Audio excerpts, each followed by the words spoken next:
Halo guys, Welcome to the Pakcik. Jangan lupa nonton video ini sehingga habis Dan terus mendukung channel ini. Adakah Anda mencari wireless microphone terbaik? Ini dia, Godox Movelink M2. Dengan charging case yang berharga RM600, Anda akan mendapatkan 2 transmitter, 1 receiver. Dapatkan sekarang di link di bawah. Thank you.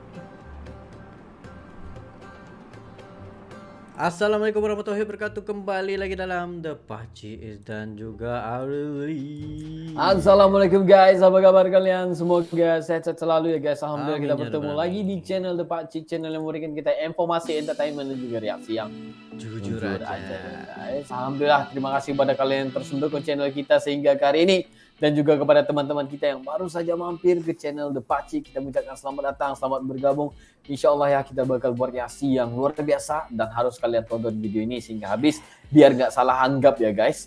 Nah di sini kita ada satu channel daripada channelnya Sidul Channel yang mana dia memberikan kita 5 fakta Garuda Pancasila. Nah, Nah jadi di bawahnya itu di description-nya itu katanya kenapa Garuda dijadikan lambang negara Indonesia?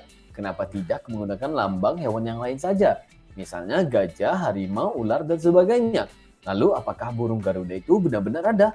Untuk lebih jelas, simak videonya sampai habis. Siap ya, kita bakal lihat sebelum sehingga habis nih guys. Ya, jadi kita sendiri pun penasaran juga. penasaran sebenarnya itu. Jadi nggak perlu basa-basi, kita akan lihat 5 fakta Garuda Pancasila. 3, 2, 1, and go. Oh, intronya mantap. Sidul Tube.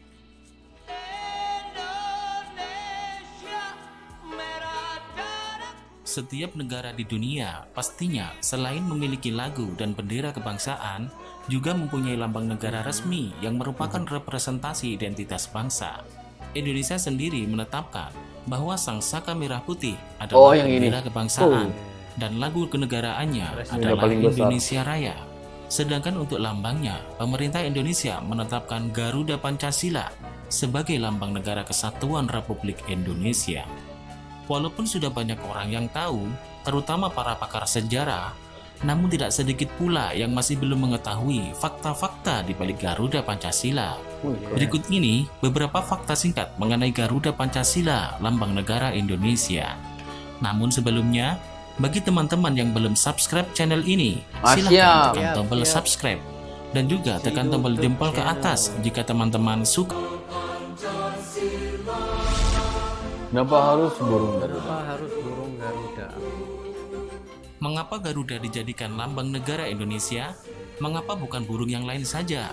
Misalnya burung cendrawasih, burung Raja Wali, atau burung yang lainnya. Sebelumnya, mari kita telisik terlebih dahulu cerita tentang burung Garuda ini yang erat kaitannya dengan kepercayaan nenek moyang Indonesia zaman kuno.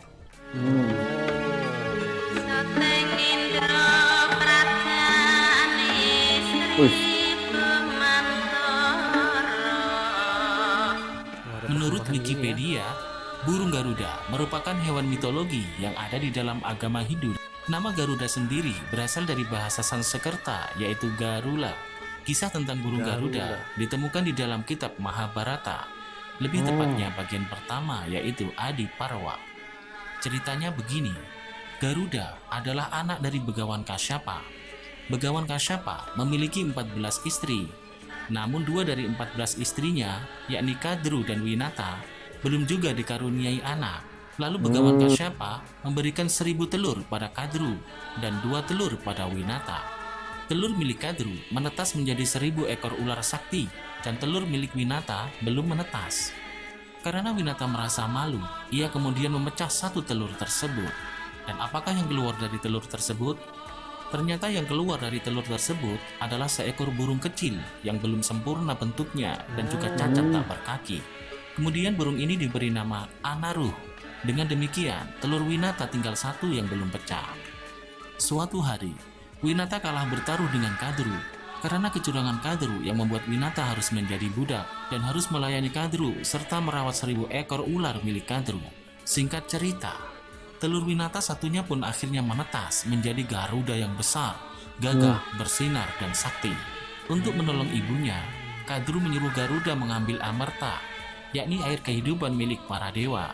Amarta dijaga para dewa dan dikelilingi api yang menyala. Namun dengan gagahnya, Garuda pun melawan para dewa dan menyembur dengan air laut untuk mematikan api tersebut. Akhirnya berhasillah sang Garuda merebut Amarta. Lalu dibawanya ke Kadru untuk menyelamatkan ibunya. 1000 ular sudah sangat senang melihat Amarta dan Winata dibebaskan. Tetapi Garuda tak kehilangan akal. Dikibas-kibaskan sayapnya agar ular menjadi kotor dan pergi membersihkan badan dulu di sungai. Di saat ular-ular itu membersihkan badannya di sungai, Garuda pergi meninggalkan tempat itu sambil membawa Amarta kembali. Di perjalanan, Garuda bertemu dengan Dewa Wisnu, meminta untuk Amarta diserahkan kembali ke para dewa. Dan sang Garuda pun menjadi tunggangan Dewa Wisnu. Dari kisah tersebut, kita dapat mengetahui alasannya mengapa burung Garuda menjadi lambang negara kita. Sosoknya yang gagah berani melambangkan negara Indonesia yang besar dan kuat. Jiwa Garuda yang rela berkorban untuk mengeluarkan ibunya dari penderitaan diibaratkan sebagai pemuda bangsa yang rela mati-matian mengusir penjajah untuk menyelamatkan ibu pertiwi Indonesia. Dan dia juga menghormati ayahnya yang dilambangkan sebagai angkasa. Ibunya dilambangkan sebagai tanah tempat kita selalu berpijak.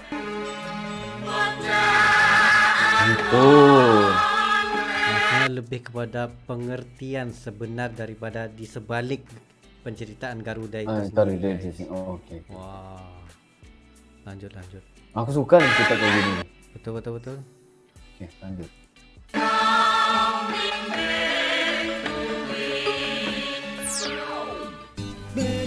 Perancang dan pencetus. Bendera negeriku, berkibarlah engkau di dadaku. Burung Garuda digunakan sebagai lambang NKRI setelah pemerintah Indonesia menyetujui gambar rancangan dari Sultan Hamid II dari Pontianak. Rancangan gambar burung Garuda yang berkalungkan perisai dengan beberapa gambar pada bagian tengahnya tersebut kemudian diperbarui dan ditetapkan sebagai lambang negara resmi oleh Presiden Soekarno melalui sidang Kabinet RI pada tanggal 11 Februari 1950.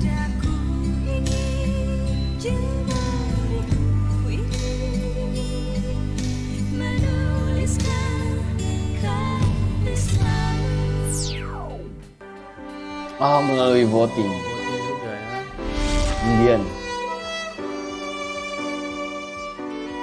Setelah merdeka, diadakan semacam sayembara untuk membuat lambang NKRI. Dari sayembara ini akan dipilih lambang yang terbaik. Pada tanggal 10 Januari 1950, dibentuklah Panitia Lencana Negara yang bertugas menyeleksi dan mempertimbangkan segala aspek dalam pemilihan lambang negara ini. Ada 2 rancangan lambang negara, yaitu karangan dari Sultan Hamid II dan M. Yamin. Setelah melalui serangkaian proses, banyak. akhirnya rancangan dari Sultan Hamid II yang terpilih. Karena gambar dari M. Yamin menyertakan sinar-sinar matahari yang merupakan representasi dari Jepang.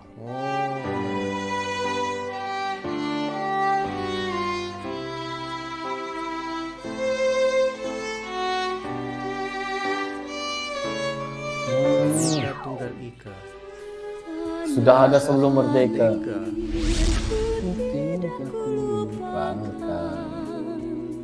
Jika mengatakan bahwa Sultan Hamid II adalah perancang bentuk dan desain Garuda Pancasila pertama, maka hal itu dapat direvisi terlebih dahulu. Karena jauh sebelum era kemerdekaan, ada kerajaan di tanah air yang memiliki lambang menyerupai Garuda Pancasila seperti sekarang ini, yaitu Kerajaan Samudra Pasai di Aceh. Memang secara keseluruhan, lambang Kerajaan Samudra Pasai dan Garuda Pancasila tidak sama. Apakah gitu ya? Akan tetapi, jika dilihat secara sekilas, mulai dari bentangan sayap, kepala yang menoleh ke kanan, kaki yang mencengkeram pita, sampai dengan perisai di dada yang terbagi 5, juga ada pada lambang Kerajaan Samudra Pasai. Selain Kerajaan Samudra Pasai, ada beberapa kerajaan lain di tanah air yang juga menggunakan lambang burung Garuda, seperti Kerajaan Mataram kuno, namanya Garuda Muka, Kerajaan Kedah, namanya Garuda Garagasi, Kerajaan Sumatera, dan Kerajaan Sintang Kalimantan. Hampir semua ya. Filosofi dan makna.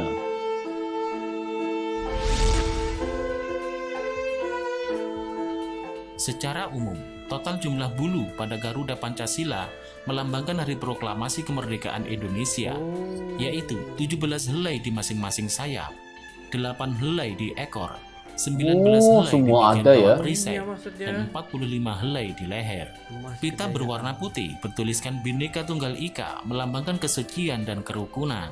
Paruh dan cakar melambangkan kekuatan bangsa. Warna emas melambangkan kejayaan atau keagungan. Perisai melambangkan pertahanan. Warna merah putih pada perisai melambangkan bendera kebangsaan, sedangkan hitam melambangkan titik pusat garis khatulistiwa. Pancasila diambil dari bahasa Sanskerta, yaitu panca berarti 5 dan sila adalah prinsip. Sedangkan Bhinneka Tunggal Ika merupakan salah satu kutipan dari kitab Kakawin Sutta Soma karya Mpu Tantular, yaitu Bhinneka adalah ragam atau berbeda-beda, tunggal adalah satu, dan Ika adalah itu. Kepala menoleh ke kanan karena sebelah kanan selalu diidentikan dengan kebajikan dan adat ketimuran yang santun serta terpuji. Jambul dan beberapa bulu pada bagian kepala pada dasarnya tidak memiliki itu ada arti yang makna khusus, karena ditambahkannya hal itu oleh Presiden Soekarno agar tidak sama dengan lambang Amerika Serikat. Membaca fakta sejarah mengenai Garuda Pancasila tak cuma sekedar menambah pengetahuan, tapi juga bisa mengembalikan rasa nasionalisme yang mungkin sudah mulai memudar. Wow. Fakta yang sangat bermanfaat dan juga ilmunya itu sangat dalam. Yes. Sebab kita pun penasaran juga. Rupanya setiap bulu itu membawa maksudnya tersendiri. Setiap sayapnya itu, setiap toleh gitu pun ada maksudnya juga. Details lah ya. Details. Nah, betapa bermaknanya lambang negara Indonesia ini sebenarnya guys. Ya. Wow. Kalian sebagai orang Indonesia harus berbangga ya guys. Karena Garuda adalah simbol kewibawaan bangsa yang penuh dengan makna. Wow. Betul. Ini benar-benar merinding ya sebenarnya mendengarnya. Yes. Terdiam sebenarnya. Lagi-lagi macam mereka-mereka yang telah membuat daripada berbagai jenis lambang ya kan, dan akhirnya pergi kepada burung Garuda ini menjadi satu jiwa patriotik yang tinggi guys. Ya, dan juga lambang ini sebenarnya udah dibuat ya sebelum merdeka lagi. Bukan dibuat, tetapi dia sudah ada yang mirip-mirip kayak gitu ya. Betul. Cuma untuk detail dan juga pengertiannya itu seperti tadi bulu sayap Garuda itu ada 17 itu ada artinya ya. Bulu leher ada 45. Wah, sampai ke segitu sekali ya detailnya. Jadi itu nampak nampak benar-benar mereka terperinci kayak gitu ya. Mana lagi faktanya tadi burung Garuda ini menggambarkan sifat pemberani dan rela berkorbannya. Memang di sana bangsa Indonesia harus bangga dengan itu ya. Luar biasa sekali guys. Yes, ini ya. Kenapa? Dari pendapat kita sendiri lah kan, orang daripada luar nih untuk melihat kepada lambang itu sendiri pun sudah merasa merinding. Yes, karena benar. burung Garuda itu tengah bangkit guys, bangkit. Ya, dia tengah menebarkan sayapnya. Yes. Gitu. Hebat. Dan juga tanda-tanda di setiap ini itu yang paling aku suka apabila ada details itu. Bukan semata-mata mereka bikin simbol tapi nggak ada maksud, nggak jelas gitu. Tapi untuk lambang ini dia memang jelas ke semuanya itu harus tepat, harus betul ya. Harus satu persatu itu ada maknanya. Nah, jadi di sini juga guys di video ini ya, makasih sekali lagi yang udah hantarin kita video ini, sangat bermanfaat, sangat memberikan kita ilmu ya, sangat positif ya, dapat kita belajar lagi dan lebih lagi. Insyaallah ya. Insyaallah. Amin. Jadi guys ini nggak perlu dibahas panjang ya. Terima kasih. Jadi mungkin itu saja untuk kali ini ya Baci ya. Itu saja pada kami berdua. Sekiranya kalian ada lagi sebarang video untuk direaksi, just komen down below beserta dengan ini, dan insyaallah kami akan coba yang terbaik untuk merealisasikan video-video Anda. Ya, mungkin itu saja untuk kali ini. See you for the next video. Assalamualaikum, bye bye.